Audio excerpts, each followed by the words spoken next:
Juan 8:31, 32, 34 hanggang 36. Pagkatapos ay sinabi ni Jesus sa mga Hudyong sumasampalataya sa Kanya, "Kung kayo'y mananatili sa aking salita, tunay ngang kayo'y mga alagad ko.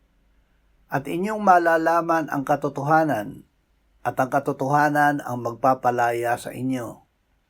Katotohanang sinasabi ko sa inyo, ang bawat nagkakasala ay alipin ng kasalanan. Ang alipin ay walang palagiang lugar sa sambahayan. Ang anak ay may lugar doon magpakailanman.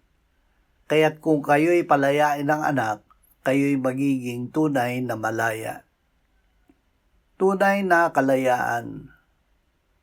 Kung tayo ay nananatili sa salita ng Panginoong Hesus, malalaman natin ang katotohanan at ang katotohanan ay magpapalaya sa atin sa kasalanan.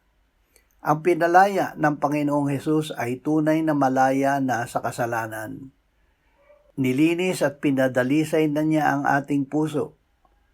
Ang Espiritu Santo ay gumagawa para tayo ay maging banal at ihahayag niya sa atin na siya ay nasa puso natin na sumasampalataya sa Panginoong Hesus.